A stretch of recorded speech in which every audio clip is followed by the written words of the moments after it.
Hey everybody, and welcome to a live MBE movie news. I'm doing it on my lonesome tonight. I can't even begin to tell you how much technical issues I've ran into trying to use my DSLR camera, my Canon 200D. I just discovered last night that Canon actually gave software out just a couple of weeks ago for webcam usage and whatnot. Don't expect it to be the quality that I have had in the past, but look, it is what it is.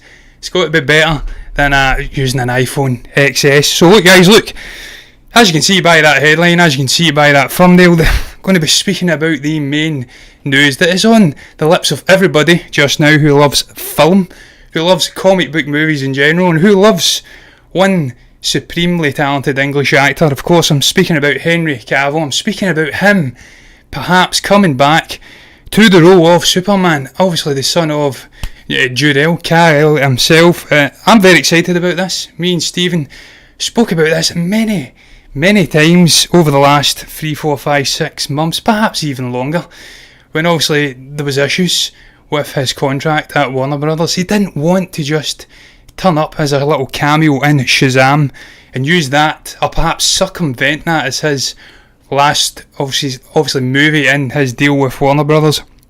He wanted to have that be his last deal, or his last movie in the deal with Warner Brothers, and then renegotiate a new contract. And then obviously we had the Witcher stuff come up with Netflix and whatnot, and that just signalled issues with him and Warner Brothers. That relationship soared, it went south, as we've seen with Ben Affleck and many other people in the DC side of things with Warner Brothers.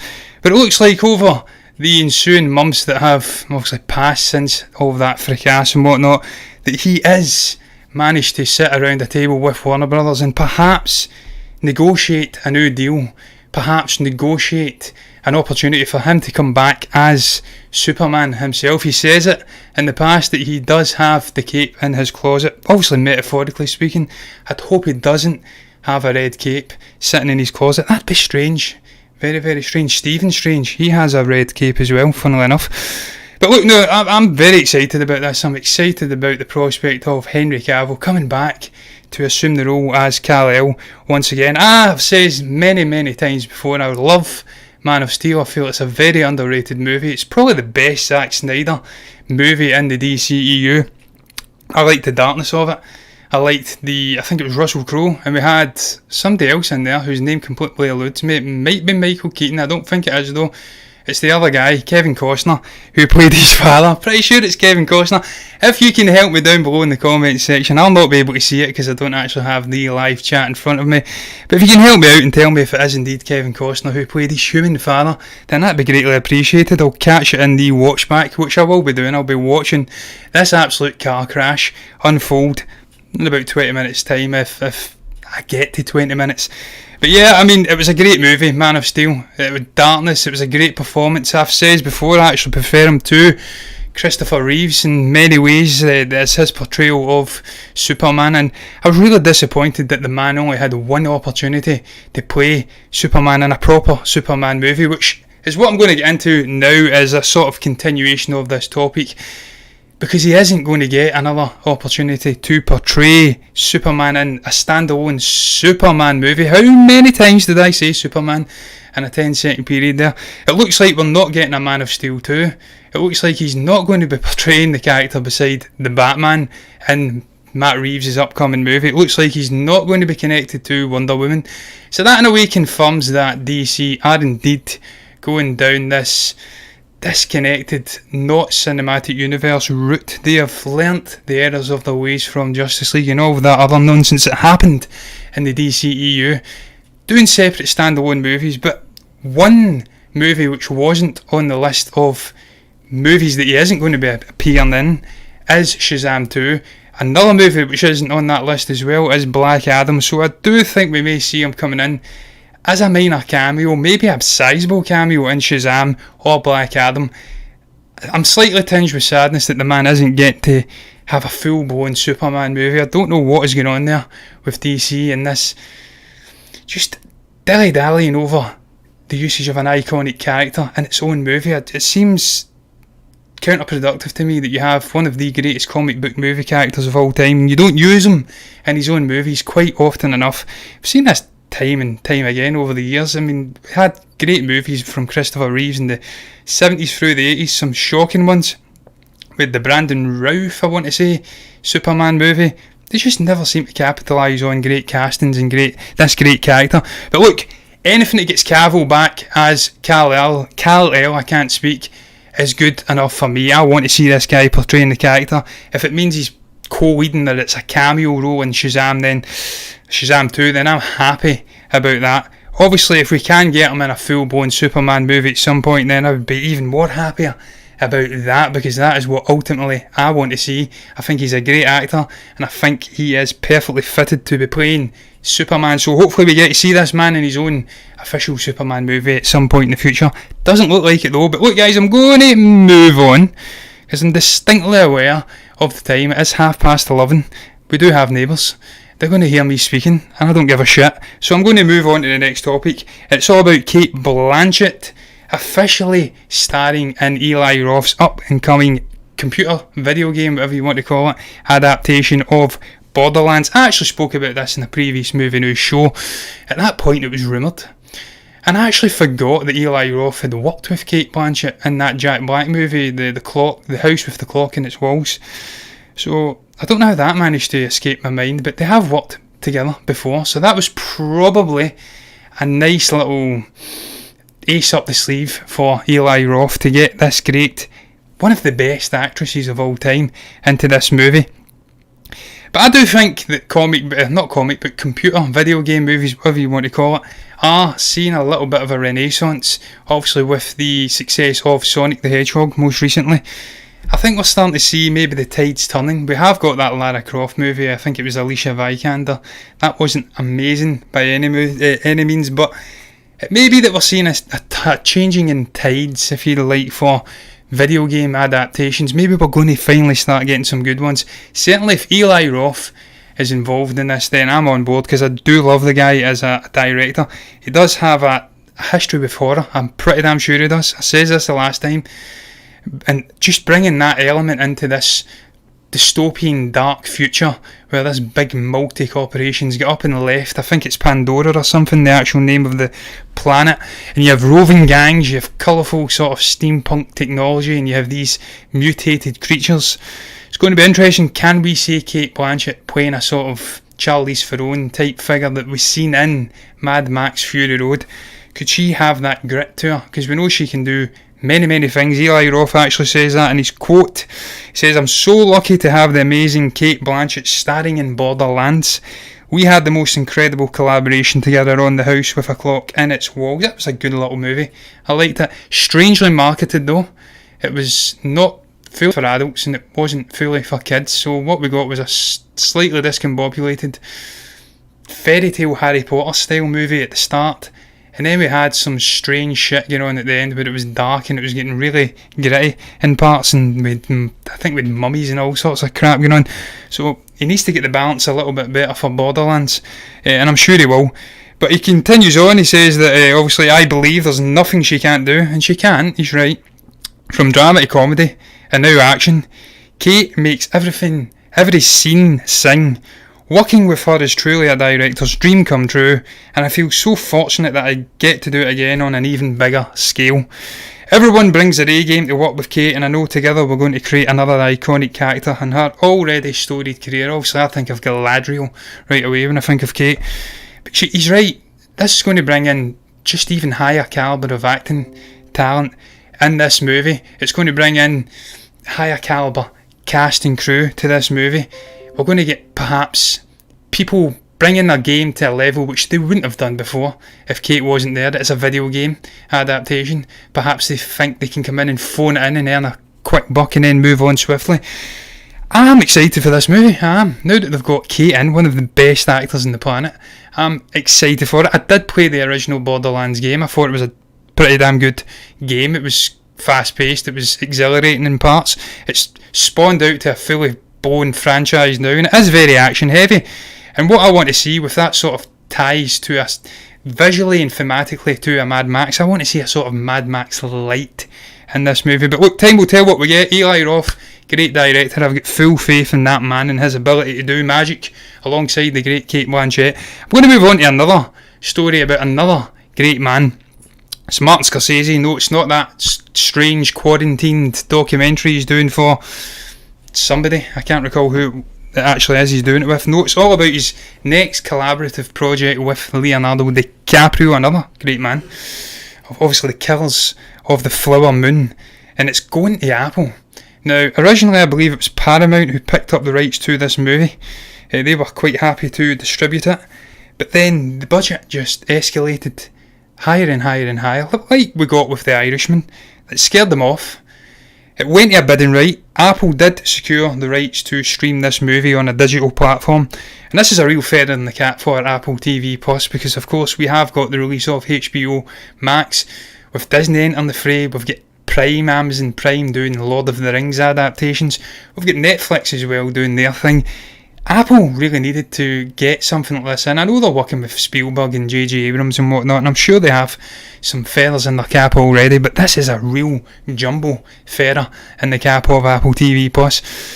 I really am excited about this movie. I tend to find, and I think most people would agree, that when Martin Scorsese collaborates with Leonardo DiCaprio, magic tends to ensue. These two great men just know how to work together. They've got a great working relationship. And the concept of the story as well excites the hell out of me. It's based on a David Grand book. Who would believe it? Killers of the Flower Moon.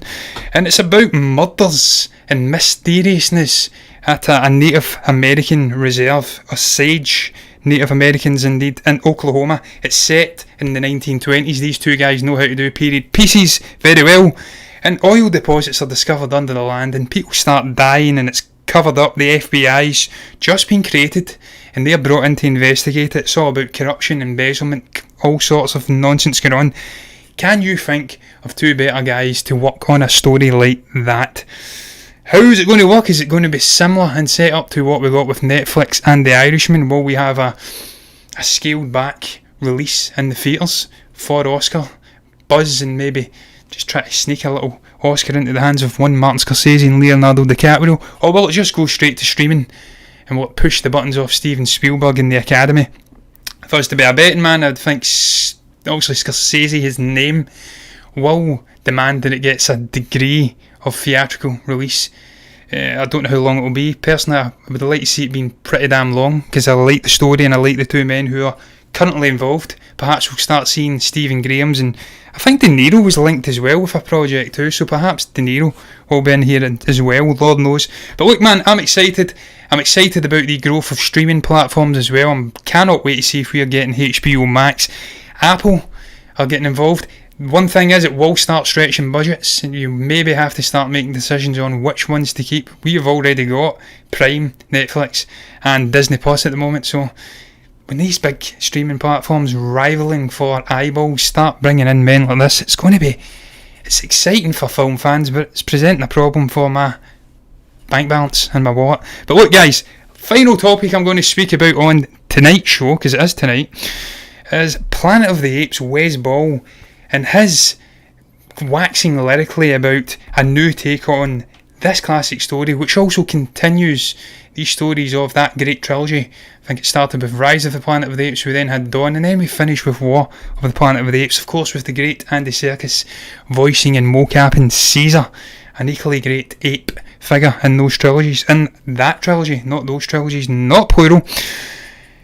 We also learnt back in December that Wes was going to be taking on this role to helm this new story. These new stories, I presume it will be another trilogy at least for Disney.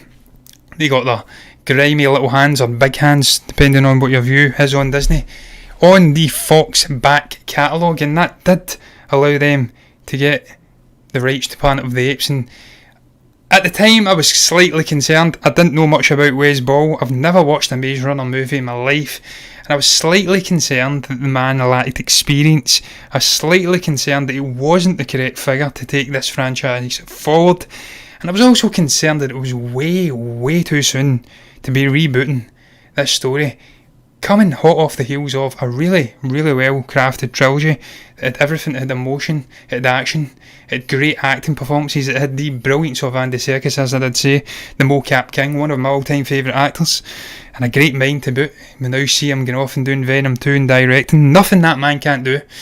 So when you don't have him there, because Caesar, spoiler alert, did die in War of the Planet of the Apes, when you don't have him there and you don't have that character there, where do they go with the story next? I think it's Copernicus is the son of Caesar, and perhaps that is an avenue they will explore. But he has been speaking about this, and he says we have a way of staying in the universe that was created before us, but we're also opening ourselves up and being able to do something really cool. It's some really cool new stuff. Again, I'm trying to be careful here. I'll say this for the fans of the original three, don't worry. Technically not the original freeways. We did have an Abomination with Mark Wahlberg, 2001. I read the classic Planet of the Apes as well, so not the original. Not a good start for you, Wes. If you think that's the original, mate, then you're not enveloped in the world of Planet of the Apes. But look, he continues on, and he does say, you're in good hands. The original writers and producers that came with Rise and Dawn, Rick Jaffa and Amanda Silver, they're also on board with this. Josh Friedman is writing this thing. A lot of the same crew is kind of involved. They either are or they aren't. We feel like we're part of the original trilogy, but at the same time we're able to go and do some really cool new stuff, and it will be really exciting to see on the biggest screen possible. Well, that's ambitious, because we are in the midst of a coronavirus pandemic. I like your style. You're not thinking like Michael Bay that we will be locked in a never-ending loop of opening and shutting down. Like it. Hopefully it will be on the biggest screen of all ways. This does excite me now, I have to say. It changes my opinion slightly. Seeing the man's excitement for the story, seeing that he's bridling with enthusiasm for what he's going to do with the script and what he's going to do as a continuation, making it feel like it's in the same world as the original trilogy, as he calls it. It does excite me a bit, and the fact that he is now confirming that we are having many of the same crew, the writers, the producers and all of that involved, that were in the Dawn and the War movies, that will help with the continuation in terms of themes, in terms of, I don't know, tonally with those movies. They were great movies. I really enjoyed them. Tom Felton put in a fantastic performance in Dawn. Was it Dawn? Was it Rise? I can't even recall. But the first one, he was really, really good in it. So good that I can't even recall the name of the movie. But he was good. And if they can continue that on tonally with maybe the son of Caesar as the emotional linchpin, maybe they're onto something here, because it is a franchise that does have legs. That was one little compartmentalised part of the story. There is room to scale up and do different things with different characters and just introduce these apes, slowly increasing their stranglehold on the earth and maybe seeing the humans dwindling away to nothing. It's going to be exciting, man. It's going to be exciting for film, just to see how Disney can do with the Planet of the Apes movies, how Wes can do transitioning over from Maze Runner to arguably an even bigger franchise, because I hadn't even heard of Maze Runner until I seen a trailer in the theatres about 6-7 months ago. So it's going to be very interesting. It's interesting times for film in general. This is the point where it's going to get really awkward for me, because I'm on my lonesome and I have to wrap up the stream. And I've not got Stephen to help me out with my Leslie Nielsen stuff. I do have a mouse right next to me. I will try and end it straight after I've wrapped things up, but you just know that's not going to happen, and I will have to freeze frame. But look, guys, what's your thoughts on Henry Cavill coming back as Superman? Does it excite you? Are you tinged with sadness that the man won't have his full-blown Superman movie, that he may have to resort to appearing cameos in Shazam and Black Adam and whatnot? What's your thoughts on Cate Blanchett coming into the Borderlands movie with the bold Eli Roth? What is your thoughts on Martin Scorsese? It's Flowers, Killing of the Flowers Moon, whatever the hell it's called. What's your thoughts on that being picked up by Apple? And finally, the Planet of the Apes reboot, remaster, quasi-sequel. What is your thoughts on everything that I spoke about? If you have anything to say at all, you can comment below. Let me know what your thoughts are down below in the comments section. You can also like the video if you've enjoyed listening to my disturbing voice, as someone says the last time I did a solo show. God damn you, screw you, you little bitch. Then you can like the video, you can subscribe to the channel if you want to hear more of it, and if you do, then you'll see me back again with Stephen. We'll probably be doing a review tomorrow, and the quality will be diminished, but who gives a shit about that? It's all about what we are doing, guys. So look, I will see you then if you do subscribe, and if you don't subscribe, then